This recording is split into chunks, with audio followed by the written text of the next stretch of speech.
തിരിച്ചു പിടിക്കാൻ ഞാനിവിടെ ഉണ്ടാകും എന്ന് ഉറപ്പു നൽകാൻ ആഗ്രഹിക്കുന്നു. ഞാൻ കോൺഗ്രസ് പ്രസ്ഥാനത്തേക്ക് കടന്നു വന്നതിന് ശേഷം എനിക്ക് കിട്ടിയ ഏറ്റവും വൈകാരികമായിട്ടുള്ള സ്വീകരണം ഇന്നാണ് ലഭിച്ചത്. അത് ധീരരക്തസാക്ഷി ശുഹൈബിന്റെ വീട്ടിൽ അദ്ദേഹത്തിന്റെ പിതാവ് എന്നെ ചേർത്ത് പിടിച്ച് ആശ്ലേഷിച്ച് സ്വീകരിച്ച ആ നിമിഷമെന്ന് പറയുന്നത് എന്റെ ജീവിതത്തിൽ എനിക്ക് കിട്ടിയിട്ടുള്ള ഏറ്റവും വൈകാരികമായിട്ടുള്ള ഒരു സ്വീകരണമായിരുന്നു എന്നുള്ള കാര്യത്തിൽ എനിക്ക് സംശയം. ഈ പ്രസ്ഥാനത്തിനു വേണ്ടി സ്വന്തം ജീവൻ ബലിയർപ്പിച്ച അനശ്വരനായിട്ടുള്ള രക്തസാക്ഷി ശുഹൈബിനെ 7 വർഷങ്ങൾക്കിപ്പുറവും മട്ടന്നൂരിലെ പൊതുസമൂഹം എത്രമാത്രം സ്നേഹിക്കുന്നു, ഓർമ്മിക്കുന്നു എന്നുള്ളതിന്റെ ഏറ്റവും വലിയ ദൃഷ്ടാന്തമാണ് ഇന്നിവിടെ കൂടിയിട്ടുള്ള ഈ ജനത. അക്രമ രാഷ്ട്രീയത്തിനെതിരായിട്ടുള്ള CPM-ന്റെ കൊലക്കത്തി രാഷ്ട്രീയത്തിനെതിരായിട്ടുള്ള മട്ടന്നൂരിലെ ജനതയുടെ ചെറുത്തുനിൽപ്പിന്റെ, കണ്ണൂരിലെ ജനതയുടെ ചെറുത്തുനിൽപ്പിന്റെ, കേരളത്തിലെ ജനതയുടെ ചെറുത്തുനിൽപ്പിന്റെ പ്രതീകമായി ശുഹൈബ് മാറിയിരിക്കുന്നു എന്നാണ് എനിക്ക് പറയാനുള്ളത്. ഒരുപക്ഷെ കേരളത്തിലെ CPM-ന്റെ ഏറ്റവും വലിയ രാഷ്ട്രീയ അടിത്തറയുള്ള പ്രദേശം എന്ന് പറയാവുന്ന ഈ മട്ടന്നൂർ തെരഞ്ഞെടുപ്പിൽ 10,000-കണക്കിന് വോട്ടുകളുടെ ഭൂരിപക്ഷത്തോടെ അവർ വിജയിക്കുന്ന മട്ടന്നൂർ ഒരുപക്ഷെ പാർലമെന്ററി രംഗത്ത് തനിക്കൊരിക്കലും എവിടെയും എത്തിച്ചേരാൻ സാധിക്കാൻ അതൊരു വിദൂര സാധ്യതയാണെന്ന് തിരിച്ചറിഞ്ഞിട്ടുകൂടി ജനാധിപത്യ പ്രസ്ഥാനത്തിന് വേണ്ടി, ദേശീയ പ്രസ്ഥാനത്തിന് വേണ്ടി തന്റെ യൗവനം മുഴുവൻ ഹോമിച്ച് പ്രവർത്തിച്ച ശുഹൈബിനെ പോലെയുള്ള ഒട്ടേറെ പ്രവർത്തകരാണ് ഈ പ്രസ്ഥാനത്തിന്, ഇന്ത്യൻ നാഷണൽ കോൺഗ്രസിന്റെ ചാലകശക്തി എന്ന് പറയാൻ ഞാൻ ആഗ്രഹിക്കുകയാണ്. ഒന്നും ആഗ്രഹിക്കാതെ, ഒരു പഞ്ചായത്ത് മെമ്പറോ MLA-യോ മന്ത്രിയോ ഒരു സഹകരണ സ്ഥാപനത്തിലെ ഒരു ബോർഡ് മെമ്പറോ പോലും ആവാൻ ആഗ്രഹിക്കാതെ ഇന്ത്യൻ നാഷണൽ കോൺഗ്രസിന്റെ മൂവർണ്ണക്കൊടിയെടുത്ത് CPM-ന്റെ ചെകുത്താൻ കോട്ടയിലടക്കം കയറി പ്രവർത്തിക്കാൻ ശേഷിയുള്ള, ചേമൂഷിയുള്ള ആയിരക്കണക്കിന് യൂത്ത് കോൺഗ്രസ് പ്രവർത്തകരുണ്ടല്ലോ. അവരുടെ ആവേശത്തെ, അവരുടെ ധൈര്യത്തെ, അവരുടെ പ്രയത്നത്തെ ഒട്ടും തന്നെ നിരാശപ്പെടുത്താൻ ശുഹൈബിന്റെ വധം കൊണ്ട് CPM-ന്റെ കാവാലികൾക്ക് സാധിച്ചിട്ടില്ല എന്ന് മാത്രമല്ല, ശുഹൈബിൽ നിന്ന് പ്രേരണ ഉൾക്കൊണ്ടുകൊണ്ട് കേരളമൊട്ടാകെ ആയിരക്കണക്കിന് പുതിയ ചെറുപ്പക്കാർ ഈ പ്രസ്ഥാനത്തിലേക്ക് പുതുതായി കടന്നു വരികയാണ് ചെയ്തിട്ടുള്ളത്. പ്രിയപ്പെട്ടവരെ, കൊലപാതക രാഷ്ട്രീയം കൊണ്ട് ഈ നാടിന് എന്ത് നേട്ടമാണ് ഉണ്ടായത്? ഞാൻ മട്ടന്നൂരിൽ എന്നെ ശ്രമിച്ചുകൊണ്ടിരിക്കുന്ന CPM-ന്റെ പ്രവർത്തകരുണ്ടെങ്കിൽ അവരോട് പറയാൻ ആഗ്രഹിക്കുന്നു.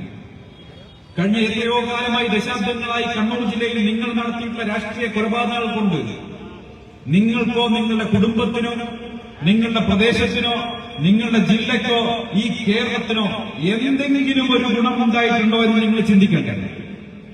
ഈ നാടിന് എന്ത് ഗുണമുണ്ടായിട്ടുണ്ട്?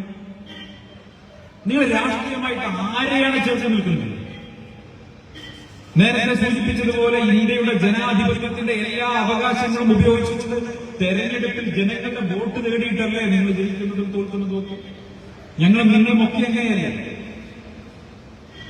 ജനങ്ങൾക്ക് വേണ്ടി കൂടുതലായി പ്രവർത്തിച്ച്, ജനങ്ങൾക്ക് വേണ്ടി കൂടുതലായി അവർക്ക് വേണ്ടി അവർക്കിടയിൽ പ്രവർത്തിച്ച് അവരുടെ അംഗീകാരം നേടി തെരഞ്ഞെടുപ്പിൽ ജയിച്ച് അധികാരത്തിൽ വരിക എന്നുള്ളതാണ് ജനാധിപത്യത്തിന്റെ കാതൽ എന്ന് പറയുന്നത്. പക്ഷേ നിങ്ങൾക്കൊരൽപ്പം സ്വാധീനം കൂടുതലുള്ള സ്ഥലമായി കഴിഞ്ഞാൽ എതിരാളികൾ രാഷ്ട്രീയ പ്രവർത്തനമേ നടത്താൻ പാടില്ല എന്ന ദുശ്ശാഠ്യത്തോടുകൂടി ഈ പ്രദേശത്ത് ജനാധിപത്യം അനുവദിക്കുകയില്ല എന്ന ദുശ്ശാഠ്യത്തോടുകൂടി നിങ്ങൾ പ്രവർത്തിക്കുന്ന സമയത്ത് നിങ്ങൾ എങ്ങനെയാണ് ഒരു ജനാധിപത്യ രാഷ്ട്രീയ പാർട്ടി എന്ന് സ്വയം അവകാശപ്പെടുന്നത്? നിങ്ങൾക്ക് എങ്ങനെയാണ് ജനങ്ങൾക്ക് വേണ്ടി പ്രവർത്തിക്കുന്നു എന്ന് അവകാശപ്പെടാൻ സാധിക്കുന്നത്? നിങ്ങൾക്ക് ഈ നാട്ടിലെ ജനങ്ങളുടെ എന്ത് കമ്മിറ്റ്മെന്റ് ആണത്? ഞാൻ ആലോചിച്ചു പോവുകയാണ്. കണ്ണൂർ എന്ന് പറയുന്ന ജില്ല, ഞാൻ നേരത്തെ കലാകൗമുദിയിൽ ഒരു ലേഖനമായിട്ട് എഴുതിയിട്ടുണ്ട് കണ്ണൂർ ജില്ലയുടെ സാധ്യതകളെ കുറിച്ച്. ഞാൻ ഒട്ടേറെ യാത്ര ചെയ്തിട്ടുള്ളതാണ്. ഇന്ത്യ മഹാരാജ്യത്തുടനീളം പലതവണ രാഷ്ട്രീയ പ്രവർത്തനത്തിന്റെ, പൊതുപ്രവർത്തനത്തിന്റെ ഭാഗമായി നിരന്തരം യാത്ര ചെയ്തിട്ടുള്ളതാണ്. ഞാൻ സാന്ദർഭികമായി ആലങ്കാരികമായി പറയുകയല്ല, ഞാൻ ഉറപ്പിച്ചു പറയുന്നു, തറപ്പിച്ചു പറയുന്നു, കണ്ണൂർ ജില്ലയെ പോലെ അനന്തമായ വികസന സാധ്യതകളുള്ള മറ്റൊരു ഭൂപ്രദേശം ഈ കേരളത്തിൽ വേറെ എവിടെയുമില്ല. ആനയ്ക്ക് ആനയുടെ വലുപ്പം അറിയില്ല എന്നത് പറഞ്ഞതുപോലെയാണ് കണ്ണൂർ ജില്ലയിലെ ആളുകളുടെ കാര്യം. കസ്തൂരിമാൻ സ്വന്തം കൊമ്പിൽ സുഗന്ധം ഒളിപ്പിച്ചു വെച്ച് എവിടെ നിന്നാണ് സുഗന്ധം വരുന്നത് എന്ന് തേടി നടക്കുന്നത് പോലെയാണ് കണ്ണൂർ ജില്ലയിലെ യുവാക്കളുടെ കാര്യം. പ്രിയപ്പെട്ടവരെ, നിങ്ങൾ ആലോചിച്ചിട്ടുണ്ടോ? ഇന്ത്യയിലെ ഏറ്റവും വലിയ ബീച്ച്, ഏറ്റവും നീളം കൂടിയ ബീച്ച്, ഏറ്റവും മനോഹരമായ ഡ്രൈവിംഗ് ബീച്ച് അത് കണ്ണൂർ ജില്ലയിലാണ് മുഴപ്പിലങ്ങാടുള്ളത്. കണ്ണൂർ ജില്ലയുടെ ഒരു പ്രദേശം മുഴുവൻ തീരദേശ മേഖലയിൽ വളരെ അതിസുന്ദരമായ ബീച്ചുകളാൽ നിറഞ്ഞു കിടക്കുന്നു. തൊട്ടിപ്പുറത്ത് കണ്ണൂർ ജില്ലയിൽ ഹൈറേഞ്ച് ഏരിയയുണ്ട്. നല്ല മലയോര പ്രദേശങ്ങൾ, നല്ല ഭംഗിയുള്ള ഹൈറേഞ്ച് ഏരിയയുണ്ട്. ഒട്ടേറെ മനോഹരങ്ങളായിട്ടുള്ള ക്ഷേത്ര ഭൂമികൾ ഇവിടെയുണ്ട്. തൃച്ചംബരം പോലെയുള്ള, മൃദംഗ ശൈലേശ്വരി പോലെയുള്ള എത്രയോ മനോഹരമായിട്ടുള്ള ഐതിഹ്യം നിറഞ്ഞ, ആയിരക്കണക്കിന് വർഷത്തെ ഐതിഹ്യം നിറഞ്ഞ മനോഹരമായ ക്ഷേത്രങ്ങൾ, തീർത്ഥാടന കേന്ദ്രങ്ങൾ. ലോകത്തെ ആയോധന കലകളുടെ മാതാവ് എന്ന് വിളിക്കപ്പെടുന്ന കളരിപ്പയറ്റിന്റെ ഏറ്റവും പ്രധാനമായ കേന്ദ്രം ഈ കണ്ണൂരാണ്. കേരളത്തെ ലോകത്തിന് മുന്നിൽ കാഴ്ചവെക്കുന്ന, ലോകത്തിന് മുന്നിൽ കേരളത്തെ ദൃശ്യവൽക്കരിക്കുന്ന തെയ്യം, ഏറ്റവും അതിമനോഹരമായ കലാരൂപം കണ്ണൂരിലാണുള്ളത്. കണ്ണൂരിന്റെ അനുഷ്ഠാന കലയാണ്. ലോകത്തെ ഏക സോഷ്യലിസ്റ്റ് ദൈവം എന്ന് വിളിക്കാവുന്ന പറശ്ശിനിക്കടവ് മുത്തപ്പൻ, പറശ്ശിനിക്കടവ്, മടപ്പുര കണ്ണൂരിലാണുള്ളത്. നിങ്ങൾ ആലോചിച്ചത് എത്ര മനോഹരമായ സുന്ദരമായ ഭൂമിയിലാണ് നമ്മൾ ജീവിക്കുന്നത്. ഇത്ര സ്വാദിഷ്ടമായ ഭക്ഷണം ലഭിക്കുന്ന മറ്റൊരു ജില്ല കേരളത്തിലില്ല. തലശ്ശേരി ബിരിയാണിയും കണ്ണൂരിലെ ഭക്ഷ്യവിഭവങ്ങളും ഒക്കെ അത്രമേൽ സ്വാദിഷ്ടമാണ്. ഞങ്ങൾക്ക് അത്ര ഇഷ്ടമാണ് കണ്ണൂരിന് പുറത്തുള്ള ആളുകൾക്ക്. പക്ഷെ എന്തേ കണ്ണൂർ ജില്ലയ്ക്ക് മറ്റ് ജില്ലകളുടെ കൂടെ, മറ്റു പ്രദേശങ്ങളുടെ ഒപ്പം വികസന കാര്യത്തിൽ എത്താൻ പറ്റാതെ? എന്തുകൊണ്ട് കണ്ണൂർ ജില്ല വികസന കാര്യത്തിൽ കേരളത്തിലെ ഇതര പ്രദേശങ്ങളെ അപേക്ഷിച്ച് വളരെ പുറകോട്ട് പോയി? എന്തുകൊണ്ട് കണ്ണൂർ ജില്ലയിലെ യുവാക്കൾക്ക് തൊഴിൽ ലഭിക്കാൻ തക്കവണ്ണമുള്ള വ്യാവസായിക സ്ഥാപനങ്ങൾ കണ്ണൂർ ജില്ലയിൽ ഉണ്ടായില്ല? എന്തുകൊണ്ട് കണ്ണൂർ ജില്ലയിലെ അടിസ്ഥാന സൗകര്യ വികസന മേഖലയിൽ കണ്ണൂർ ജില്ല ഇത്രത്തോളം പിറകോട്ട് പോയി? കണ്ണൂരിലേക്ക് വരാൻ ജനങ്ങൾക്ക് ഭയം. എനിക്ക് ഓർമ്മയുണ്ട്, കണ്ണൂരിലെ മട്ടന്നൂർ എയർപോർട്ടിന്റെ ഉദ്ഘാടന വേളയിൽ ഒരു പ്രധാനപ്പെട്ട വ്യവസായി, അദ്ദേഹം കോഴിക്കോട് താമസിച്ച അദ്ദേഹത്തിന്റെ ഹെലികോപ്റ്ററിലാണ് രാവിലെ ഉദ്ഘാടനത്തിന് വരുന്നത്. കാരണം ചോദിച്ചപ്പോൾ പറഞ്ഞത് അദ്ദേഹത്തിന് താമസിക്കാൻ പറ്റുന്ന 5 നക്ഷത്ര ഹോട്ടൽ കണ്ണൂരിലില്ല. ഇത് കണ്ണൂരിന്റെ കുറവല്ലേ? കണ്ണൂർ പോലെ ഒരു ജില്ലയിൽ 5 നക്ഷത്ര ഹോട്ടലില്ല എന്ന് പറഞ്ഞാൽ അതിന്റെ ദോഷമാർക്കാണ്? കണ്ണൂരിലെ ടൂറിസം ഇൻഡസ്ട്രിക്കാണ്, കണ്ണൂരിലെ വിനോദസഞ്ചാര മേഖലയ്ക്കാണ്. എത്ര ആയിരം ജനങ്ങൾക്ക് തൊഴിലെടുക്കുന്നതാണ്? നിങ്ങൾ ആലോചിച്ച് നോക്കുക. എയർപോർട്ടിന്റെ അവസ്ഥ എന്താ? എയർപോർട്ട് വന്നതിന് ശേഷം പണം ഉണ്ടാക്കിയതാണ് നമുക്കറിയാം. എയർപോർട്ടുമായി അനുബന്ധമായി ആവശ്യമില്ലാത്ത ഭൂമി മുഴുവൻ അക്വയർ ചെയ്ത എയർപോർട്ടുകാരെ കൊണ്ട് അക്വയർ ചെയ്യിപ്പിച്ച് കോടികൾ തട്ടിയ ഒരാളുടെയുണ്ട്. കോടികൾ അമ്മയും മകനും ചേർന്ന് തട്ടിയിട്ടുണ്ട്. നിങ്ങൾക്കറിയാമല്ലോ, ഭൂമി കച്ചവടമായിരുന്നു എയർപോർട്ടിന്റെ പേരിൽ. ഞാൻ അതിലേക്ക് വരാം. ഞാൻ പറഞ്ഞു വരുന്നത് കണ്ണൂരിലെ യുവാക്കളുടെ കാര്യമാണ് പറയുന്നത്. എങ്ങനെ കണ്ണൂർ പിറകോട്ട് പോയി നമ്മൾ ആലോചിക്കണം. ഞാൻ ആലോചിച്ചിട്ട് മുഴപ്പിലങ്ങാട് ബീച്ചിലേക്ക് പോകുന്ന സമയത്ത് കേരളത്തെ എത്ര മനോഹരമായി വികസിപ്പിക്കാവുന്ന പ്രദേശം. ഒരുപക്ഷെ ഗോവയേക്കാൾ, അല്ലെങ്കിൽ വേണ്ട കോവളത്തേക്കാൾ ആയിരക്കണക്കിന് വിദേശ വിനോദസഞ്ചാരികൾ വരേണ്ട സ്ഥലമല്ലേ കണ്ണൂരിലെ ബീച്ചുകൾ? വന്നിരുന്നെങ്കിൽ കണ്ണൂരിന്റെ മുഖച്ഛായ മാറുമായിരുന്നില്ലേ? കോവളം പോലെ ആകെ 1-2 കിലോമീറ്റർ ദൂരമുള്ള ചെറിയ 2-3 ബീച്ചുകൾ വെച്ച് തിരുവനന്തപുരത്തിന്റെ വിനോദസഞ്ചാര മേഖല എത്ര വളർന്നു. എന്നിട്ട് എന്തുകൊണ്ട് കണ്ണൂരിന് പറ്റിയില്ല? ഒന്ന്, കണ്ണൂരിലുണ്ടായ അടിക്കടിയുണ്ടായ രാഷ്ട്രീയ കൊലപാതകങ്ങൾ, കണ്ണൂരിലെ അക്രമ രാഷ്ട്രീയം, കണ്ണൂരിലെ കൊലപാതക രാഷ്ട്രീയത്തിന്റെ സംസ്കാരം. പുറത്ത് കണ്ണൂരിനെ കുറിച്ചുള്ള പ്രതിച്ഛായ എന്ന് പറയുന്നത് ഏതു സമയത്തും കൊലപാതകം നടക്കാവുന്ന, ബോംബേറ് നടക്കാവുന്ന, ഹർത്താൽ നടക്കാവുന്ന, ഭയത്തോടുകൂടി മാത്രം മനുഷ്യർക്ക് ഇറങ്ങി നടക്കാവുന്ന ഒരു ഭൂപ്രദേശം എന്നാണ് പുറമേക്ക് കണ്ണൂരിനെ കുറിച്ചുള്ള അഭിപ്രായം. എങ്ങനെ അഭിപ്രായം വന്നു? ആരാണ് ഉത്തരവാദി എന്ന് പറയുന്നത്?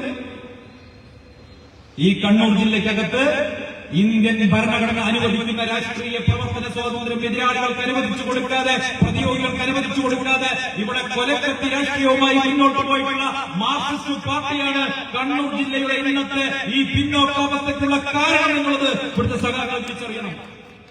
നിങ്ങളെ കുട്ടികൾ അവർക്ക് തൊഴിലില്ലാതെ പോയത്, അവർക്ക് പഠിക്കാൻ വേണ്ട വിദ്യാഭ്യാസ കേന്ദ്രങ്ങളില്ലാതെ പോയത്, നിങ്ങൾക്ക് ചികിത്സിക്കാൻ നല്ല ആശുപത്രികളില്ലാതെ പോയത്, നിങ്ങൾക്ക് തൊഴിലെടുക്കാൻ നല്ല തൊഴിലിടങ്ങളില്ലാതെ പോയത്, അതിന്റെ മുഴുവൻ ഉത്തരവാദി കണ്ണൂർ ജില്ലയെ കൈവെള്ളയിൽ വെച്ച് ഇത്രയും കാലം അമ്മാനമാടി നിങ്ങളുടെ ഭാവി മുഴുവൻ നശിപ്പിച്ച ഈ കണ്ണൂരിലെ പിണറായി വിജയനും ഈ കൊലയാളി ജയരാജന്മാരുമാണ് എന്നുള്ള കാര്യത്തിൽ ഒരു തർക്കവും വേണ്ട. അവരുടെ മക്കളൊക്കെ സുഖമായിട്ട് ജീവിക്കുന്നു. നിങ്ങൾ ആലോചിച്ചു, മിനിഞ്ഞാന്ന് ഒരു ചർച്ച നമ്മൾ കണ്ടിട്ടുണ്ടാവും. ചർച്ച എന്തായിരുന്നു? ചർച്ച കേരളത്തിൽ സ്വകാര്യ സർവകലാശാലകൾ ആരംഭിക്കാൻ വേണ്ടി ബില്ല് കൊണ്ടുവരാൻ വസിക്കും. സ്വകാര്യ സർവകലാശാല പക്ഷെ പാട്ടോർമ്മയില്ലേ? പുഷ്പനെ അറിയാം പാവം അല്ലേ? എന്ത് സംഭവിച്ചു നമുക്കറിയാം. അപ്പൊ സ്വകാര്യ സർവകലാശാലകൾ അനുവദിക്കാൻ വേണ്ടി CPM ഇപ്പൊ ബില്ല് കൊണ്ടുവരിക. ഈ വിഷയവുമായി ബന്ധപ്പെട്ട ചർച്ച വന്നപ്പോൾ CPMന്റെ ന്യായീകരണം എന്താ? നിലവിൽ കേന്ദ്ര നിയമം അനുസരിച്ച് ഡീംഡ് യൂണിവേഴ്സിറ്റികളൊക്കെ വന്നു കഴിഞ്ഞു. അവിടെ സാമൂഹിക നീതി ഉറപ്പുവരുത്താൻ വേണ്ടി ഞങ്ങൾ സംസ്ഥാന നിയമം കൊണ്ടുവരികയാണ്. ഇവിടെ കേന്ദ്ര നിയമത്തിന്റെ അടിസ്ഥാനത്തിൽ ഏതെങ്കിലും വിദ്യാഭ്യാസ സ്ഥാപനം വന്നാൽ സംസ്ഥാന നിയമം കൊണ്ടുവന്നിട്ട് എങ്ങനെയാണ് നിയന്ത്രിക്കാൻ പോകുന്നത്? ഈ നാട്ടിലെ ജനങ്ങൾ മുഴുവൻ സഖാക്കളെ ഒരു അന്തം കമ്മികളാണെന്നാണ് കരുതിയിട്ടുള്ളത്. നിങ്ങൾ പറഞ്ഞാൽ അതിനെ വിശ്വസിക്കാം? പാർലമെന്റ് പാസാക്കിയ നിയമത്തെ നിയമസഭയിൽ ബില്ല് കൊണ്ടുവന്നിട്ട് എങ്ങനെയാണോ ചലഞ്ച് ചെയ്യാൻ പോകുന്നത്? നടക്കൂലെന്ന് CPM അറിയാം. അപ്പൊ ജനങ്ങളെ പൊട്ടന്മാരാകാൻ നോക്കാണ്. വേറെ ഒന്നുമല്ല, സ്വകാര്യ സർവകലാശാല കൊണ്ടുവരാനുള്ള ശ്രമമാണ്, വിദേശ സർവകലാശാല കൊണ്ടുവരാനുള്ള ശ്രമമാണ്. ഞങ്ങൾ അതിനെതിരല്ല. ഓർമ്മയില്ല, ഉമ്മൻചാണ്ടി സർക്കാരിന്റെ ഭരണകാലത്ത് ഈ ഇന്ത്യ മഹാരാജ്യത്തിന്റെ അഭിമാന സ്തംഭമായിരുന്ന ഒരു ഡിപ്ലോമാറ്റ് TP ശ്രീനിവാസൻ, അദ്ദേഹത്തെ മുൻനിർത്തിക്കൊണ്ടൊരു ഉന്നത വിദ്യാഭ്യാസ സമിതി ഉണ്ടാക്കുന്നു. ആ സമിതിയുടെ യോഗം നടക്കുമ്പോ കോവളത്തേക്ക് SFIയുടെ ഗുണ്ടാസംഘം കടന്നു ചെല്ലുകയാണ്. എന്നിട്ട് പ്രായമുള്ള മനുഷ്യൻ അദ്ദേഹത്തിന്റെ ജീവിതം മുഴുവൻ ഈ മഹാരാജ്യത്തിന്റെ വിദേശ നയത്തിന് വേണ്ടി, ഈ രാജ്യത്തിന്റെ അഭിവൃദ്ധിക്ക് വേണ്ടി വിനിയോഗിച്ചിട്ടുള്ള ആ ഡിപ്ലോമാറ്റ് നയതന്ത്രത്തിന്റെ മുഖത്തേക്ക് CPMന്റെ ഒരു കുട്ടി കൊരങ്ങൻ ആഞ്ഞടിക്കും SFIക്കാരൻ. നമ്മുടെ നാടിനെ മാനം കെടുത്തിയ ദൃശ്യമായി, നാടിന്റെ ദൃശ്യമായിരുന്നു.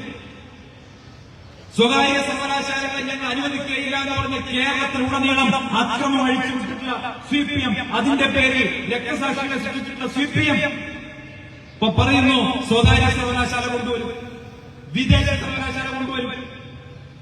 എന്നിട്ട് പറയുകയാണ് അമൃതയുടെ യൂണിവേഴ്സിറ്റിയിൽ സാമൂഹിക നീതി ഉറപ്പുവരുത്താനാണ് നിയമം. വിദേശ സർവകലാശാല കൊണ്ടുവന്നിട്ട് ഈ നാട്ടിലെ ചെറുപ്പക്കാർക്ക് നല്ല വിദ്യാഭ്യാസം കൊടുക്കാനാണ് നിയമം എന്നാണ് ഇപ്പൊ CPM പറയുന്നത്. ഞാൻ പറഞ്ഞത്, ഈ സമരം മുഴുവൻ നടക്കുന്ന കാലത്ത് സ്വന്തം മകളെ അമൃത യൂണിവേഴ്സിറ്റിയിൽ വിട്ട് പഠിപ്പിക്കുകയും സ്വന്തം മകനെ വിദേശ സർവകലാശാലയായ ബർമിംഗ്ഹാം യൂണിവേഴ്സിറ്റിയിൽ കൊണ്ടുപോയി പഠിപ്പിക്കുകയും ചെയ്ത ദീർഘദർശിയായ ഒരു തന്ത കേരളത്തിന്റെ മുഖ്യമന്ത്രിയായിരിക്കുമ്പോ ഇത് നടന്നില്ലെങ്കിലല്ലേ അത്ഭുതമുള്ളൂ. ഈ 10-20 വർഷം മുമ്പ് സ്വന്തം മക്കളെ വിദേശ സർവകലാശാലയിലും സ്വകാര്യ സർവകലാശാലയിലും അയച്ചു പഠിപ്പിച്ചിട്ട് ഈ കണ്ണൂർ ജില്ലയിലെ അന്തം കമ്മി സഖാക്കളെ മുഴുവൻ ഈ നാട്ടിലെ ചുക്കിനും ചുണ്ണാമ്പിനും കൊള്ളാത്ത വിദ്യാഭ്യാസ സ്ഥാപനങ്ങളിലേക്ക് അയപ്പിച്ച് അവരുടെ ഭാവി നശിപ്പിച്ചതിന് ശേഷം ഇപ്പൊ പറയാം ഈ സ്ഥാപനം മുഴുവൻ കൊണ്ടുവരാം. ഇന്ന് കേരളത്തിലെ ഉന്നത വിദ്യാഭ്യാസ രംഗത്തിന്റെ അവസ്ഥ എന്താ? ഇവിടെ കേസിന്റെ ചെറുപ്പക്കാർ നിൽക്കുന്നുണ്ടല്ലോ. എന്റെ ശബ്ദം കേൾക്കുന്ന ഈ ബസ്സിലൊക്കെ ഇരിക്കുന്ന രക്ഷിതാക്കളുണ്ടല്ലോ, തലയ്ക്ക് മൂളയുള്ള തലയിൽ ആൾ താമസമുള്ള ഏതെങ്കിലും ഒരു രക്ഷിതാവ് സ്വന്തം കുട്ടിയെ കേരളത്തിലെ ഏതെങ്കിലും കോളേജിൽ ചേർക്കാൻ ധൈര്യപ്പെടും, ഏതെങ്കിലും യൂണിവേഴ്സിറ്റി ചേർക്കാൻ ധൈര്യപ്പെടുന്നുണ്ടോ? CPMന്റെ മന്ത്രിമാരുടെയും MP-മാരുടെയും ഭാര്യമാരെ കൊണ്ടുപോയി അടയിരുത്താനുള്ള കേന്ദ്രങ്ങളാക്കി കേരളത്തിലെ സർവകലാശാലകളെ മാറ്റി കേരളത്തിലെ ഉന്നത വിദ്യാഭ്യാസ രംഗത്തിന്റെ നിലവാരത്തെ മുഴുവൻ തകർത്തെറിഞ്ഞു CPM. ആ തകർത്തെറിഞ്ഞ CPM കേരളത്തിലെ ചെറുപ്പക്കാർക്ക് മുമ്പ് നിങ്ങൾ 60% സീറ്റുകൾ കൊടുക്കുക. പല കോളേജുകളിലും ആർട്സ് ആൻഡ് സയൻസ് കോളേജുകളിൽ 60% സീറ്റുകൾ പഠിക്കാൻ കുട്ടികളില്ല. പണ്ടൊക്കെ MLA-മാരുടെയും MP-മാരുടെയും കത്തിന് വേണ്ടി റെക്കമെൻഡേഷന് വേണ്ടി കോളേജിൽ അഡ്മിഷൻ റെക്കമെൻഡേഷന് വേണ്ടി കാത്തു നിന്നിരുന്നെങ്കിൽ, രക്ഷിതാക്കൾ കാത്തു നിന്നിരുന്നെങ്കിൽ ഇന്ന് കുട്ടികൾ കാനഡയിൽ പോകുന്നു, ലണ്ടനിൽ പോകുന്നു, യൂറോപ്പിലെ മറ്റ് രാജ്യങ്ങളിൽ പോകുന്നു. അവിടെ പോകാൻ കഴിയാത്തവർ ബാംഗ്ലൂരിൽ പോകുന്നു, കോയമ്പത്തൂരിൽ പോകുന്നു, ഡൽഹിയിൽ പോകുന്നു. കേരളത്തിൽ പഠിക്കാൻ ആർക്കും താല്പര്യമില്ല. ഇനി പഠിച്ചിരുന്ന കാര്യം പഠിച്ചു കഴിഞ്ഞാൽ പഠിക്കുന്നതിനനുസരിച്ച് ജോലി കിട്ടാനുള്ള സാഹചര്യമുണ്ടോ? ഇവിടെ ആകെ ആർക്കാ ജോലി കിട്ടുന്നത്? SFIയിലും DYFIയിലും ഒക്കെ ഗുണ്ടായിസം കളിച്ചു നടക്കുന്ന ക്രിമിനലുകൾക്ക് പിൻവാതി നിയമനമല്ലാതെ മാനം മര്യാദയ്ക്ക് കഷ്ടപ്പെട്ട് പഠിക്കുന്ന ഏതെങ്കിലും ഒരു ചെറുപ്പക്കാരൻ അവൻ PSC റാങ്ക് ലിസ്റ്റ് ഒന്ന് കയറി കൂടിയാൽ ആ PSC റാങ്ക് ലിസ്റ്റിൽ കയറി കിട്ടുന്നത് ജോലി കിട്ടുന്നു. PSC പരീക്ഷ ചോദ്യപ്പെട്ടു വരുന്നത്. അപ്പൊ ഈ നാടിനെ സമസ്ത മേഖലയിൽ മുച്ചൂട് മൂടിച്ച നിങ്ങളുടെ തെറ്റായ നയങ്ങൾ എത്ര ദശാബ്ദങ്ങൾ ഈ നാടിനെ പുറകോട്ടടിച്ചു. കണ്ണൂർ ഉൾപ്പെടെയുള്ള കേരളത്തെ എത്ര ദശാബ്ദങ്ങൾ പുറകോട്ടടിച്ചു. നിങ്ങളെ തെറ്റായ നയങ്ങൾ, അന്ധമായ കോൺഗ്രസ് വിരോധം, എല്ലാ കാലത്തും കോൺഗ്രസിനെ നശിപ്പിക്കാൻ വേണ്ടി, കോൺഗ്രസിനെ തകർക്കാൻ വേണ്ടി കൊട്ടേഷൻ പണിയിട്ടുള്ള CPM അല്ല. ഡൽഹിയിൽ പണ്ട് 91-ലൊക്കെ 90 സമയം 88-89 സമയത്ത് ഓർമ്മ ഉണ്ടാവും. ഞങ്ങളുടെ എന്റെ പഴയ പാർട്ടിക്കാരും CPM-മാരും എല്ലാ ദിവസവും വൈകുന്നേരം വാജ്പേയിയുടെ വീട്ടിലാണ്. ആരൊക്കെ? Harkishan Singh Surjit, AB Bardhan, Atal Bihari Vajpayee, LK Advani. എന്താണ് കാര്യം? എല്ലാ ദിവസവും വൈകുന്നേരം ഇരിക്കും. കോൺഗ്രസിനെ പുറത്താക്കാൻ വേണ്ടിയിട്ട് VP സിംഗിന്റെ സർക്കാർ ഉണ്ടാക്കി. അതിനു മുമ്പ് 77 ഒരുമിച്ച് മത്സരിച്ചു. അന്നു മുതലേ ഭായിയാണ്, അന്നു മുതലേ CJP-യാണ്. എല്ലാ കാലത്തും ഇവരിങ്ങനെയല്ലേ ഉണ്ടായിട്ടുള്ളത്. അന്ധമായിട്ട് കോൺഗ്രസ് വിരോധം ഒടുവിൽ CPM-നെ എവിടെ കൊണ്ടുചെന്ന് എത്തിച്ചു എന്ന് ബഹുമാനായിട്ട് DCC പ്രസിഡന്റ് പറഞ്ഞല്ലോ. ബംഗാളിൽ CPM-ന്റെ അവസ്ഥ എന്താ? ബംഗാളിലെ CPM പ്രവർത്തകർ ഇന്ന് കേരളത്തിലെ പല സ്ഥലങ്ങളിലും വന്ന് തമ്പാനൂരും കണ്ണൂരും ഒക്കെ വന്ന് പൊറോട്ടയടിക്കുന്നു. അല്ലെ? CPM-ന്റെ നേതാക്കൾ, ജില്ലാ ലോക്കൽ നേതാക്കൾ അവിടെ നിൽക്കാൻ പോലും പറ്റാത്ത സാഹചര്യം ഉണ്ടായില്ലേ? ഈ കണ്ണൂരിനേക്കാൾ വലിയ കോട്ടയാക്കി, ചെകുത്താൻ കോട്ടയാക്കി നിങ്ങൾ കൊണ്ടു നടന്ന ബംഗാളിൽ നിന്ന് അവിടുത്തെ ജനം നിങ്ങളെ പുറംകാലം കൊണ്ട് അടിച്ചു പുറത്താക്കിയെങ്കിൽ സഖാക്കളെ നിങ്ങൾ ഓർത്തുകൊള്ളൂ, ഒരു ചെകുത്താൻ കോട്ടയിൽ ഏറെക്കാലം നിലനിൽക്കാത്ത AI-യുടെ കാലത്താണ് നിങ്ങൾ നിൽക്കുന്നത് എന്ന് ഗോവിന്ദൻ മാഷ പ്രസംഗം കേട്ട CPM-കാർക്ക് നിങ്ങൾ ഓർമ്മ വേണം. ഇത് ആർട്ടിഫിഷ്യൽ ഇന്റലിജൻസിന്റെ കാലാണ്. സ്വന്തമായി തലച്ചോറില്ലാത്ത CPM-കാർ, അന്തംഗമികൾ ആർട്ടിഫിഷ്യൽ ഇന്റലിജൻസ് ഒരു ചിപ്പെങ്കിലും സ്വന്തം തലയിൽ വെക്കണം. ഇനിയെങ്കിലും ബോധം വരണം.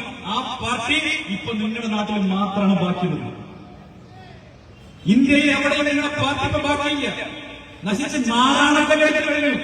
വെറുതെ ഇനിയും ആവശ്യമില്ലാതെ പവള അണ്ണം വണ്ടിയുടെ മുന്നിൽ മസിൽ വിളിക്കുന്നത് പോലെ നിങ്ങൾ മസിൽ വെപ്പിച്ച് മട്ടന്നൂരങ്ങാടിയിൽ ഇനി ഒരു സഖാവ് നിൽക്കണ്ട. ഈ പാർട്ടി ബാക്കിയുള്ളൂ.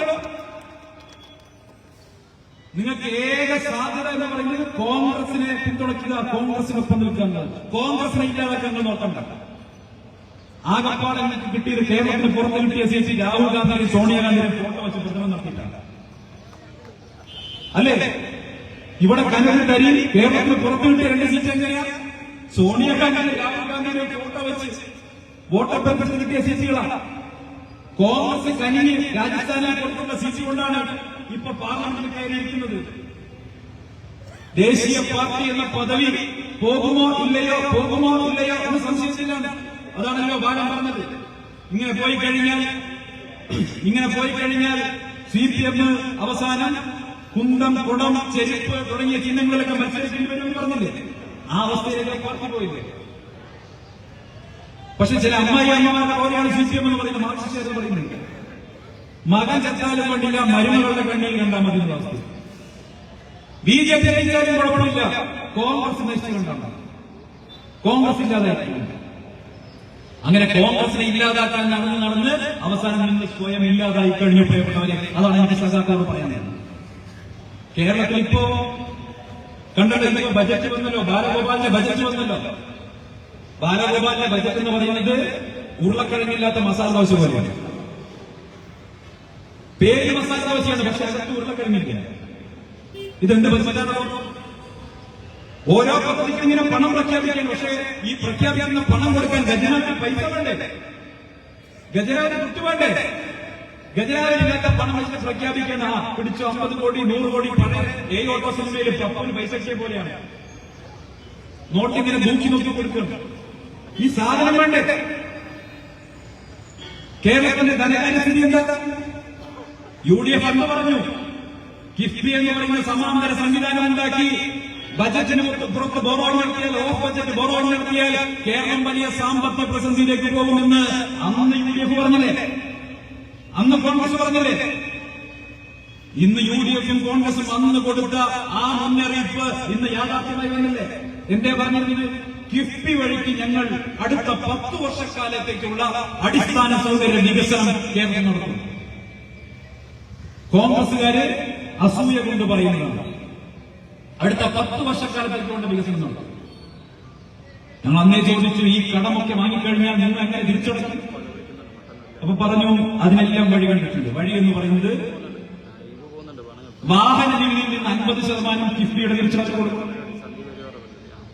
ഇന്ധനത്തിന് സെസ് ഏർപ്പെടുത്തി ആ പണം കിഫ്ബിയുടെ തിരിച്ചടച്ചു കൊടുക്കും. അതുകൊണ്ട് ജനങ്ങൾക്ക് മേൽ വേറെ ഭാരമൊന്നും വരില്ല എന്നാണ് പറയുന്നത്. ഇപ്പൊ എന്താ പറയുന്നത്? ഇപ്പൊ പറയുന്നു, കിഫ്ബിയിൽ ഉണ്ടാക്കിയ റോഡുകളിലും പാലങ്ങളിലും സഞ്ചരിക്കുമ്പോ നമ്മളൊക്കെ ടോൾ കൊടുക്കേണ്ട അവസ്ഥയിലേക്ക് കേരളത്തിന്റെ സാമ്പത്തിക രംഗം എത്തിയിരിക്കുന്നു. നിയമസഭയ്ക്കകത്ത് യുഡിഎഫിന്റെ MLA ചോദിച്ചു, തോമസ് ഐസക് ധനകാര്യമന്ത്രിയായിരിക്കുമ്പോൾ ചോദിച്ചു, കിഫ്ബിയുടെ ഭാഗമായി നിങ്ങൾ നിർമ്മിക്കുന്ന അടിസ്ഥാന സൗകര്യ വികസന പദ്ധതികളിൽ ടോൾ ഏർപ്പെടുത്തുമോ എന്ന് ചോദിച്ചപ്പോ നിയമസഭയ്ക്കകത്ത് തോമസ് ഐസക് പറഞ്ഞത് അങ്ങനെ ഒരു പദ്ധതിയായില്ല, ടോൾ ഏർപ്പെടുത്തില്ല എന്നാണ്. ഇപ്പൊ CPM നിലപാട് മാറ്റി. ഇപ്പൊ സംഭവിക്കാൻ പോകുന്നത്, രാവിലെ പാല് വാങ്ങാൻ വേണ്ടി സ്കൂട്ടർ എടുത്ത് വീടിന് മുന്നിലെ പഞ്ചായത്ത് റോഡിലേക്ക് ഇറങ്ങിയാൽ കേരളത്തിലെ ജനങ്ങൾ ടോൾ കൊടുക്കേണ്ട അവസ്ഥ വരാൻ പോകുകയാണ്. പഞ്ചായത്ത് റോഡിലേക്ക് ഇറങ്ങിയാൽ കേരളത്തിലെ എല്ലാ വികസന പദ്ധതികളിലും, എല്ലാ റോഡ് പദ്ധതികളിലും എല്ലാത്തിനും ടോൾ പിരിക്കാൻ പോകുക. ആലോചിച്ച് നോക്കൂ, ഇവിടെ UDF ഭരിക്കുന്ന കാലത്ത്, ഉമ്മൻചാണ്ടി സർക്കാരുണ്ടാകുന്ന കാലത്ത് പിണറായി വിജയൻ സർക്കാർ ഉണ്ടാക്കിയതിനേക്കാൾ കൂടുതൽ റോഡ് ഉണ്ടാക്കിയിട്ടുണ്ട്. പിണറായി വിജയൻ സർക്കാർ ഉണ്ടാക്കിയതിനേക്കാൾ കൂടുതൽ പാലങ്ങൾ ഉണ്ടാക്കിയിട്ടുണ്ട്. അവിടെ എവിടെയും തോന്നിച്ചിട്ടില്ല. റോഡുണ്ടാക്കുക, പാലം ഉണ്ടാക്കുക എന്നുള്ളതൊക്കെ സർക്കാരിന്റെ ചുമതലയാണ്.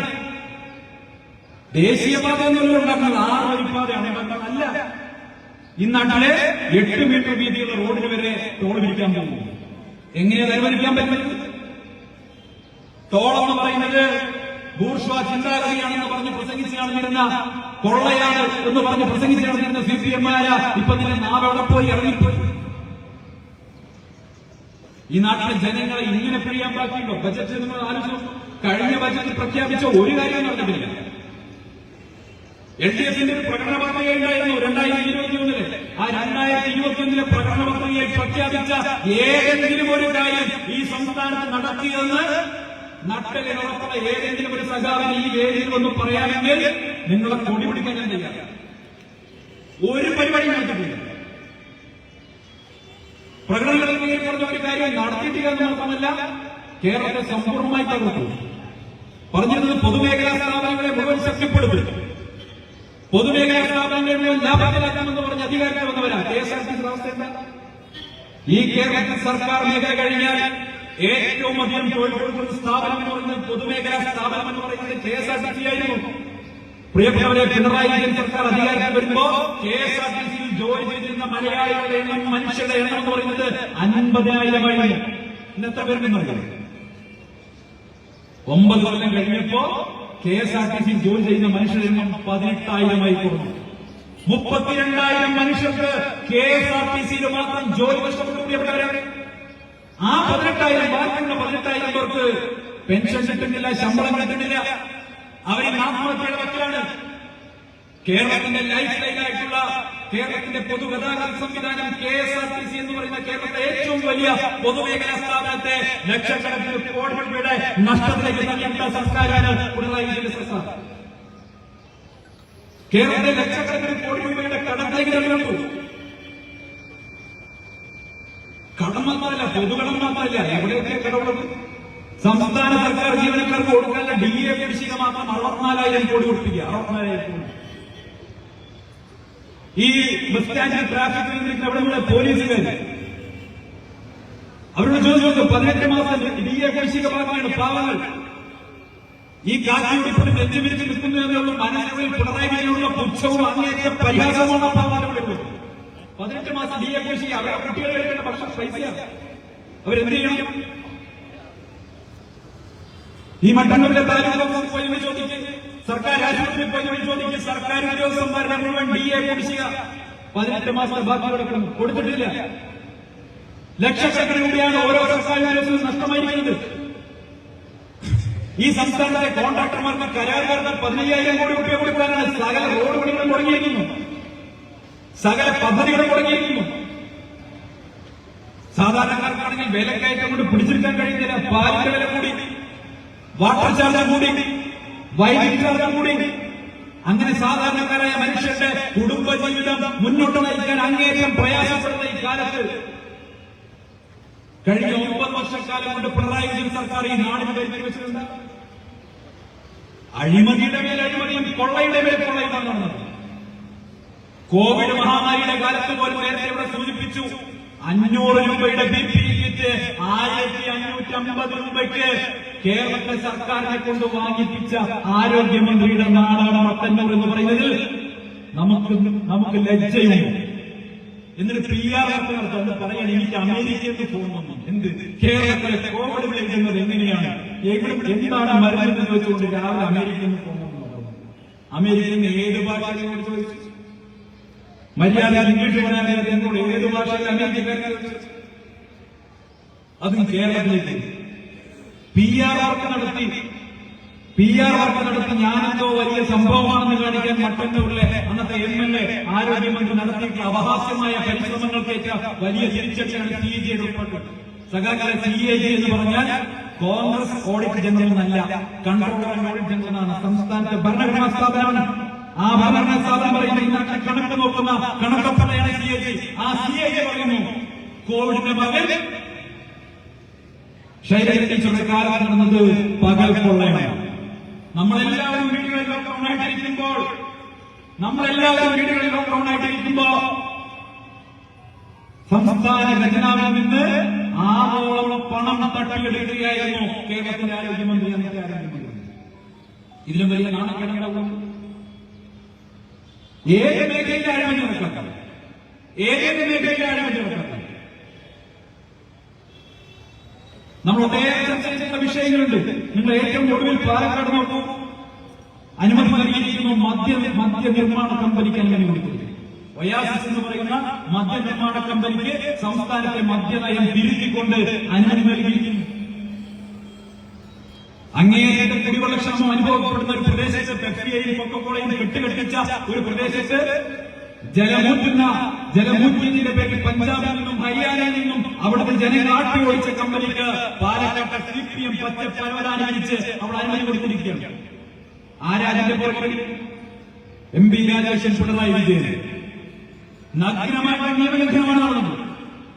മറ്റൊരു ഡിസ്റ്റിലറി ഗ്രൂപ്പും അറിയാതെ ഒയാസിസ് എന്ന് പറയുന്ന ഏക ഡിസ്റ്റിലറി ഗ്രൂപ്പ്, അതും ഡൽഹി മദ്യക്കോഴ കേസിൽ ജയിലിൽ കിടന്ന ഒരാളുടെ കമ്പനിക്ക് പാലക്കാട് മദ്യം ഉണ്ടാക്കാൻ അനുമതി കൊടുത്തിരിക്കുന്നു. എല്ലാം നിയമവിരുദ്ധമായി.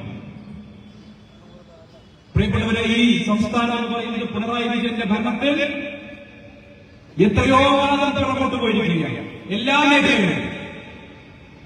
മേഖലയിലും പുറകോട്ട് പോയിരിക്കുകയാണ്. ഇനിയുള്ള ദിവസങ്ങളിൽ പ്രിയപ്പെട്ടവരെ, കേരളത്തിന് നഷ്ടപ്പെട്ട വർഷങ്ങൾ തിരിച്ചു പിടിക്കുക എന്നതാണ് ഓരോ ഐക്യജനാധിപത്യ മുന്നണി പ്രവർത്തകന്റെയും ഉത്തരവാദിത്വം. കേരളത്തെ പതിറ്റാണ്ടുകൾ പുറകോട്ടടിക്കുന്നതിൽ പിണറായി വിജയൻ വിജയിച്ചിട്ടുണ്ടെങ്കിൽ ആ കേരളത്തെ നോക്കി കൊഞ്ഞനം കിട്ടുകയാണ് എന്റെ പഴയ പാർട്ടിക്കാർ, BJP-ക്കാർ. ഒരു കേന്ദ്രമന്ത്രി പറയുന്നത് കേരളം പിന്നോക്ക പ്രദേശമാണെന്ന് അരപ്പായ കടലാസിൽ ഇങ്ങോട്ട് എഴുതിക്കൊണ്ടതാണ്, എന്നാൽ കേരളത്തിന് സഹായം നൽകാണ്. ജോർജ് കുര്യന്റെ തറവാട്ട് മുതൽ അല്ലല്ലോ കേരളം പണം ചോദിച്ചത്. ഞാനും നിങ്ങളുമടക്കമുള്ള മലയാളികൾ നികുതി കൊടുക്കുന്ന നികുതി പണത്തിൽ നിന്ന് അർഹിക്കുന്ന വീതം ചോദിക്കുമ്പോ BJP-ക്കാരൻ കേരളത്തെ നോക്കി കൊഞ്ഞനം കുത്തിക്കളിക്കുന്നു, കേരളത്തെ നോക്കി ആക്ഷേപിക്കുന്നു. ഞാൻ ചോദിക്കട്ടെ, BJP-ക്കാരാ, ആന്ധ്രാപ്രദേശിനോട് പോയിട്ട് ചന്ദ്രബാബു നായിഡുവിനോട് പോയിട്ട് നിങ്ങൾക്ക് സഹായം വേണമെങ്കിൽ ഒരു അരപ്പായ കടലാസിൽ തെളിവിന്റെ അപേക്ഷ എഴുതിയിട്ടാ എന്ന് പറയാൻ ആർജവും ഉണ്ടാകുമോ നരേന്ദ്രമോദി? ബീഹാറിൽ പോയി നിതീഷ് കുമാറിനോട് നിങ്ങൾ പിന്നോക്ക പ്രദേശമാണെന്ന് എഴുതി തന്നാൽ മാത്രമേ സഹായം നൽകാൻ കഴിയൂ എന്ന് പറയാൻ ആർജവം ഉണ്ടാകുമോ നരേന്ദ്രമോദിക്ക്? അപ്പൊ നിങ്ങളുടെ രാഷ്ട്രീയ സൗകര്യത്തിന് വേണ്ടി നിങ്ങളുടെ സർക്കാരിനെ താങ്ങി നിർത്തുന്ന ചന്ദ്രബാബു നായിഡുവിനും നിതീഷ് കുമാറിനും അവരുടെ സംസ്ഥാനങ്ങൾക്ക് ആവോളം നൽകുന്ന നിങ്ങൾ ഈ രാജ്യത്തിന്റെ നികുതി സമ്പദ്ഘടനയിലേക്ക് കോടിക്കണക്കിന് രൂപ സംഭാവന ചെയ്ത മലയാളികളെ നിങ്ങൾ ആക്ഷേപിക്കുന്നു. കോടിക്കണക്കിന് രൂപ സംഭാവന എന്ന മലയാളികളെ നിങ്ങൾ ആക്ഷേപിക്കുന്നു, അവഹേളിക്കുന്നു. എന്നിട്ട് നിങ്ങളാണോ കേരളത്തിലെ സമ്പദ് വ്യവസ്ഥയെ രക്ഷപ്പെടുത്തുമെന്ന് പറയുന്നത്? മോദി എന്ന് വന്ന് രക്ഷപ്പെടുത്തുമെന്ന് പറയുന്നത്? മറ്റൊരു കേന്ദ്രമന്ത്രി അദ്ദേഹം വേറെ ചില കാര്യങ്ങളാണ് അദ്ദേഹം പറയുന്നത്. ഗോത്രവർഗങ്ങളെ ഭരിക്കാൻ കുലമഹിമയുടെ ആളുകൾ പറയുന്നത്. ഗോത്രവർഗങ്ങളെ ഭരിക്കാൻ കുലമഹിമയുടെ ആളുകൾ. ഇത് ഏത് കാലത്ത് മന്ത്രിയാവണം? സ്വാതന്ത്ര്യം കിട്ടി 15 വർഷം കഴിഞ്ഞു. ഈ രാജ്യം ഭരിക്കുന്നത് ഇന്ത്യൻ ഭരണഘടനയുടെ അടിസ്ഥാനത്തിലാണ്. ആ ഭരണഘടനയിൽ എവിടെയും ഒരു കുലവും പറഞ്ഞിട്ടില്ല. ഈ ഭരണഘടനയിൽ, ഇന്ത്യൻ ഭരണഘടനയിൽ ഒരൊറ്റ കുലമേ ഉള്ളൂ. ആ കുലത്തിന്റെ പേര് ഇന്ത്യൻ പൗരൻ എന്നാണ്. അതിൽ ഒരു മതത്തിന്റെയും ജാതിയുടെയും ഒരു വേദനയും ഇന്ത്യൻ ഭരണഘടന അനുവദിച്ചിട്ടില്ല. അവിടെയാണ് ഭരണഘടന തൊട്ട് സത്യപ്രതിജ്ഞ ചെയ്ത മന്ത്രി പറയുന്നത് കുലമഹിമയുള്ളയാൾ, ഉന്നത കുലജാതൻ പട്ടികജാതിക്കാരെയും ഗോത്രവർഗക്കാരെയും ഭരിക്കുന്നു. ഞാൻ ചോദിക്കട്ടെ, നിങ്ങൾ ആദ്യം പട്ടികജാതി മോർച്ചയിലും പട്ടികവർഗ മോർച്ചയിലൊക്കെ ഈ ഉന്നത കുലജാതന്മാരെ പ്രസിഡന്റ് സെക്രട്ടറി ആക്കിയിട്ട് പോരെ നാട്ടിലെ മന്ത്രിമാരെ എങ്ങനെയാക്കുന്നത്? അതിന് കഴിയും. ആ പാർട്ടിക്ക് അങ്ങനെ നടപ്പാക്കാൻ കഴിയും. RSSന്റെ അഖിലേന്ത്യാ നേതൃത്വത്തിൽ ഈ പറയുന്ന ഉന്നത കുലജാതർ മാത്രമല്ലേ ഉള്ളൂ. അതുകൊണ്ടായിരിക്കും അദ്ദേഹം അങ്ങനെ പറഞ്ഞത്. അവിടെ ഇരിക്കുന്ന സമയത്ത് ആ ഉന്നത കുലജാത സമിതിയുടെ ഓർമ്മകളുള്ളത് കൊണ്ടായിരിക്കും അദ്ദേഹം മന്ത്രിസഭയിലും അങ്ങനെ വേണമെന്ന് പറഞ്ഞത്. അതുകൊണ്ട് ബഹുമാനപ്പെട്ട മന്ത്രിയോട് എനിക്ക് പറയാനുള്ളത്, ആ മന്ത്രിസഭ എന്ന് പറയുന്നത് ഇന്ത്യയുടെ മന്ത്രിസഭയാണ്, അല്ലാതെ RSSന്റെ കാര്യകാരിയല്ല എന്ന ഓർമ്മ നിങ്ങൾക്ക് വേണം. അവിടെ നിങ്ങൾ വെച്ചത് സാമൂഹിക നീതി ഈ രാജ്യത്ത് ഉറപ്പുവരുത്താനാണ് ഇന്ത്യയിൽ ഒരു ഭരണഘടനയുള്ളത്. ആ ഭരണഘടന ഇന്ത്യക്ക് സമ്മാനിച്ച പാർട്ടിയുടെ പേരാണ് ഇന്ത്യൻ നാഷണൽ കോൺഗ്രസ്. അത് മറക്കരുത്. ആ ഭരണഘടനയെ തൊട്ട് കളിക്കാൻ നിങ്ങൾക്ക് കഴിയില്ല. ഞാൻ BJP സമയത്ത് ഞങ്ങളൊക്കെ പറഞ്ഞിരുന്നത് ഈ 42ാം ഭരണഘടനാ ഭേദഗതി കൊണ്ടുവന്ന് അടിയന്തരാവസ്ഥ കാലത്ത് അതിൽ മതേതരത്വവും സോഷ്യലിസവും ഇന്ദിരാഗാന്ധി ഉൾപ്പെടുത്തുകയായിരുന്നു. അത് തെറ്റാണ് എന്നാണ് ഞങ്ങൾ പറഞ്ഞത്. ഏറെക്കാലം ഞങ്ങൾ പറഞ്ഞറിയുന്നതാണ്. എനിക്കൊരു ഭാഗ്യമുണ്ട്. നവംബർ 16-ാം തീയതി ഞാൻ കോൺഗ്രസ് ചേർന്നു. നവംബർ 26-ാം തീയതി സുപ്രീം കോടതി വിധി എന്താ?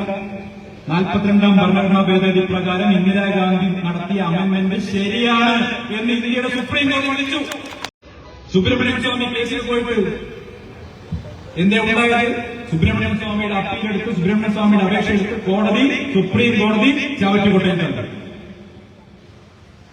എന്നിട്ട് സുപ്രീം കോടതി പറഞ്ഞു, ഇന്ത്യൻ ഭരണഘടനയുടെ അടിസ്ഥാന ശിലയാണ് മതേതരത്വം എന്ന് പറയുന്നത്. അതൊരിക്കലും ഇന്ത്യൻ ഭരണഘടന എടുത്തു മാറ്റാൻ സാധിക്കുന്നതല്ല. ഒരു ഭരണഘടനാ ഭേദഗതി കൊണ്ടും മതേതരത്വത്തെ ഇനി ഇന്ത്യൻ ഭരണഘടന 300 ഉണ്ടായില്ല, 240 നിൽക്കുക. 240 ഒരു സംശയം കൊണ്ട് അടുത്ത ലോക്സഭാ ഇലക്ഷൻ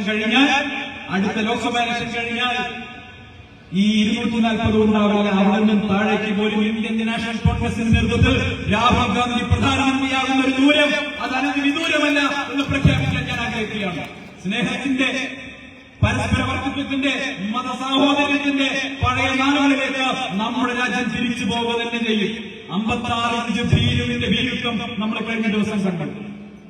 പ്രസംഗിക്കുമ്പോൾ 56 ഇഞ്ച് പറയുന്ന മൈ ഫ്രണ്ട് ഉണ്ടല്ലോ, അല്ലേ? 56 ഇഞ്ച് പറയുന്ന പ്രധാനമന്ത്രിയുടെ മൈ ഫ്രണ്ട് എന്താ ചെയ്തത്? പാവപ്പെട്ട ഇന്ത്യക്കാരൻ അമേരിക്കയിൽ തൊഴിൽ പോയപ്പോ അവൻ അനധികൃതമായി കുടിയേറിയതെന്ന് പറഞ്ഞ് ഇന്ത്യയെ അപമാനിച്ചുകൊണ്ട് അവന്റെ കൈകളിലും കാലുകളിലും വിലങ്ങണിച്ചുകൊണ്ട് ഇന്ത്യയിലേക്ക് സൈനിക വിമാനത്തിൽ കൊണ്ടുവന്ന് തള്ളിയിട്ട കാഴ്ച കണ്ടില്ലേ? നമ്മുടെ പൗരന്മാരെ നേരത്തെ ഇവിടെ സൂചിപ്പിച്ചു. 971 ബംഗ്ലാദേശ് വിമോചന യുദ്ധകാലത്ത് പാകിസ്ഥാനെ സഹായിക്കാൻ വേണ്ടി 7-ാം കപ്പൽപ്പട അയച്ച അമേരിക്കയ്ക്ക് നേരെ അന്നത്തെ കാലത്ത് മുഖത്തോട് മുഖം നോക്കി കണ്ണിൽ നോക്കി മറുപടി പറഞ്ഞൊരു പ്രധാനമന്ത്രി ഉണ്ടായിരുന്നു. ആ പ്രധാനമന്ത്രിയുടെ പേരാണ് ഇന്ദിരാഗാന്ധി. നിക്സൺ എന്ന് പറയുന്ന അമേരിക്കൻ പ്രസിഡന്റ് 7ാം കപ്പൽപ്പടയെ ഇങ്ങോട്ട് അയച്ചപ്പോ ഒട്ടും പതറാതെ സധൈര്യം ആ യുദ്ധവുമായി മുന്നോട്ട് പോയി പാകിസ്ഥാനെ അടിയറവുറപ്പിക്കുക മാത്രമല്ല, പാകിസ്ഥാനെ കഷ്ണമാക്കി 2 ഖണ്ഡമാക്കി മുറിച്ച് ഒന്ന് ബംഗ്ലാദേശാക്കി മാറ്റി. 96,000 പാകിസ്ഥാൻ ഭടന്മാരെ പിടികൂടി ഇന്ത്യയിലേക്ക് കൊണ്ടുവന്നു. ഇന്ത്യയിൽ അവരെ യുദ്ധ തടവുകാരാക്കി മാറ്റി. നിങ്ങൾക്കറിയുമോ, 2ാം ലോക മഹായുദ്ധത്തിന് ശേഷം ഒരു രാജ്യം മറ്റൊരു രാജ്യത്തിന് മുന്നിൽ ആയുധം വെച്ച് കീഴടങ്ങിയ ഒരേ ഒരു യുദ്ധമേ ഈ ലോകത്തുണ്ടായിട്ടുള്ളൂ. അത് ഇന്ദിരാഗാന്ധി നയിച്ച 1971 ബംഗ്ലാദേശ് മോചനമാണ്. അന്ന് അമേരിക്കയെ നേരിടാൻ ചങ്കുറ്റുണ്ടായിരുന്നെങ്കിൽ എന്നെ ഇങ്ങനെ മൈ ഫ്രണ്ട് ഇങ്ങനെ ചെയ്യുമ്പോൾ നേരിടാൻ പറ്റാതെ. മൈ ഫ്രണ്ടിന്റെ കാര്യം പോട്ടെ, തൊട്ടപ്പുറത്ത് ബംഗ്ലാദേശിനെ പോലെ ഒരു രാജ്യം, ഇന്ത്യയുടെ 10-1 വലിപ്പമില്ലാത്ത നിസ്സാരക്കാരായ ദരിദ്രരായിട്ടുള്ള ഒരു രാജ്യം അപ്പുറത്തൊന്ന് കണ്ടുപിടിക്കുന്നുണ്ട്. അപ്പുറത്ത് വലിയ തോതിലുള്ള കലാപം നടക്കുന്നുണ്ട്.